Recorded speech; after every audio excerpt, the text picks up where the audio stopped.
Hello, good morning. അപ്പോൾ ഇന്ന് ഞാനൊരു ഡേ ഇൻ മൈ ലൈഫ് ആവാമെന്ന് വിചാരിച്ചു. ഇപ്പോൾ എഴുന്നേറ്റേ ഇല്ലു, 10 മണിയായി. കാരണം ഇന്നലേക്ക് എക്സാം ഉണ്ടായിരുന്നു. പഠിച്ച വലിയ ക്ഷണത്തിലൊന്നല്ല, എന്നാലും ഇപ്പോൾ 4 ദിവസം കഴിഞ്ഞിട്ട് എക്സാം ഇല്ലു. അപ്പോൾ ആ ഒരു രീതിയിൽ ഇങ്ങനെ ഇറങ്ങിയതാണ്. അപ്പോൾ ഇന്ന് സാറ്റർഡേ ആണ്, എല്ലാവരും പോയി. അമ്മക്ക് ഇന്ന് പക്ഷെ മഴയായിട്ട് സ്കൂളിലൊന്നും ഇല്ലയെന്ന് തോന്നുന്നു. എല്ലാവർക്കും അവധി പ്രഖ്യാപിച്ചിട്ടുണ്ട് കാസർഗോഡ് ജില്ലയിൽ. പക്ഷെ അമ്മയും പോയി, ഏട്ടനിപ്പോൾ പോയേ ഉള്ളൂ. അപ്പം ഇന്ന് ഞാൻ എൻ്റെ ഒരു ഡേ ഇൻ മൈ ലൈഫ് എങ്ങനെയായിരിക്കുന്നത് കാണിക്കാം. ഞാൻ അവരൊക്കെ ഉണ്ട് വിചാരിച്ചിട്ടായിരുന്നു ഇന്ന് എടുക്കാമെന്ന് വിചാരിച്ചത്, പക്ഷെ ഇല്ല, എന്തായാലും അവർ ഈവനിങ് വരുമല്ലോ. അപ്പോൾ ഇന്ന് എൻ്റെ ഒരു ഡേ ഇങ്ങനെ ആയിരിക്കും ഞാൻ കാണിച്ചിടാം. അപ്പോൾ ആദ്യം പോയി നമുക്ക് പല്ലിച്ചിട്ട് വരാം.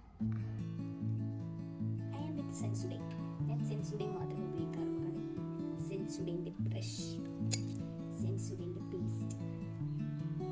മഴയുടെ നമുക്ക് ക്ലാസ്സുഡിൻ്റെ മഴയില്ല,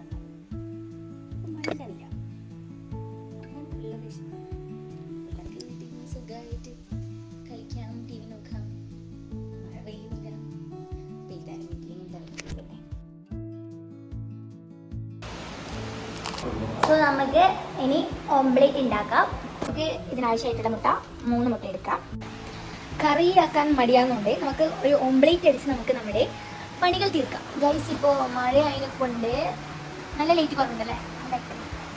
ഉള്ളി വേണം, ചെറിയ ഒരു ഉള്ളി. പിന്നെ നമുക്ക് എന്ത് വേണം, പിന്നെ പച്ചമുളക് വേണം. അപ്പോൾ ഇതൊക്കെ മുറിച്ച് കുരുവിനാന്ന് അരിയുക, എന്നിട്ട് ഒരു ഗ്ലാസ്സിലേക്ക് ഇടുക, എന്നിട്ട് ഈ മുട്ടയും മുറിച്ചിടുക, എന്നിട്ട് ഇങ്ങനെ ഷേക്ക് ചെയ്യുക, കുറച്ച് ഉപ്പിടുക, കുറച്ച് മഞ്ഞപ്പൊടി ഇടുക, അല്ലെങ്കിൽ വേറെ ചില്ലി ഫ്ലേക്സ് ഇടാം. അങ്ങനെ എന്നിട്ട് ഇട്ടിട്ട് പോരുക. ഇത്രയേ പണിയുള്ളൂ, സിമ്പിളാണ്. അപ്പം ആക്കാത്തവരുണ്ടെങ്കിൽ ട്രൈ ചെയ്യുക. ഈ റെസിപ്പി സ്പെഷ്യലാണ് കേട്ടോ. ഇങ്ങനെ നമ്മളെ മുട്ട പൊട്ടിച്ചു, പിന്നെ ഉള്ളി ഇട്ടു, കുറച്ച് മുളക് മുറിച്ചിട്ടു. നമ്മൾ നന്നായിട്ട് ബീറ്റ് ചെയ്യുക. ഇങ്ങനെയല്ല, ഇതിങ്ങനെ ചട്ടി ചൂടായിട്ടുണ്ട്. കുറച്ച് എണ്ണ ഒന്ന് സ്പ്രെഡ് ചെയ്ത് കൊടുത്തിട്ട് നമുക്ക് ഈ സാധനത്തിൽ പൊയ്ക്കാം. ഓക്കെ, അപ്പോൾ എല്ലാത്തിനും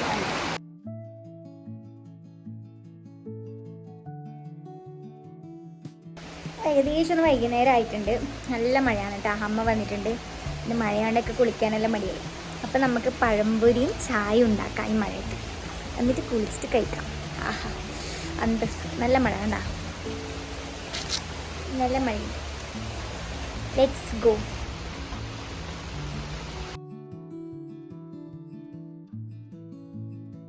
ഇത് കുറച്ച് മൈദപ്പൊടിയാണ്. ഇത് മൈദപ്പൊടി ഇട്ടു. പിന്നെ നമുക്ക് കുറച്ച് മൈദപ്പൊടി കൂടി ആഡ് ചെയ്യാം. കടലപ്പൊടി കൂടി ആഡ് ചെയ്യാം. കളർ വ്യത്യാസം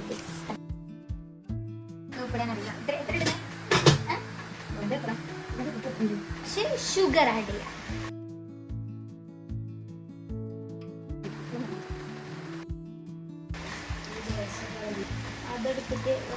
ഹായ്, ഞാൻ കുളിച്ച് ഫ്രഷായി. അമ്പലത്തിൽ പാട്ട് കേൾക്കുന്നുണ്ട്. അമ്പലത്തിലിപ്പോൾ ഭജന ഉണ്ട്, അപ്പോൾ അതിൻ്റെ പാട്ട് കേൾക്കുന്നുണ്ട്. നമുക്കപ്പോൾ പഴംപൊരി തിന്നാം.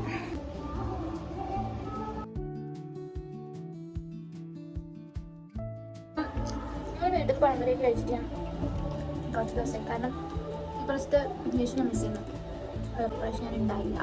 സോ അത് മിസ് ചെയ്യുന്നു. ഓക്കെ, പ്രാവശ്യം അതിലുണ്ടാകുന്ന വിഷയം എല്ലാവരോടും ചോദിച്ചപ്പോൾ എനിക്ക് വിഷയം. പക്ഷെ പണ്ടല്ലായിരുന്നു അവർ വൈകും. ഫ്രണ്ട്സും വീട്ടിലെ പിള്ളേരും രാവിലെ അമ്പലത്തിൽ പോകും. എല്ലാ വീട്ടിലും പോകും, കണി നോക്കും. ചിലപ്പോൾ ആ വീട്ടിൽ പോയി കണി എൻ്റെ കൈനീട്ടം കിട്ടും. ഇതൊരാണ്. അപ്പം ഇന്നത്തെ ഒരു ഡേ അത്രേ ഉള്ളൂ. വൈകുന്നേരം ഫുഡ് ചെയ്യുക, കിടന്നിറങ്ങും. അപ്പോൾ ആരെങ്കിലും വീട്ടിലെല്ലാം ഇരിക്കുന്ന ഈ ഒരു മഴയുടെ സമയത്ത് പഴംപൊരിയൊക്കെ ആക്കാൻ തോന്നുകയാണെങ്കിൽ എൻ്റെ ഈ ഒരു ഡിഷ് ട്രൈ ചെയ്യുക.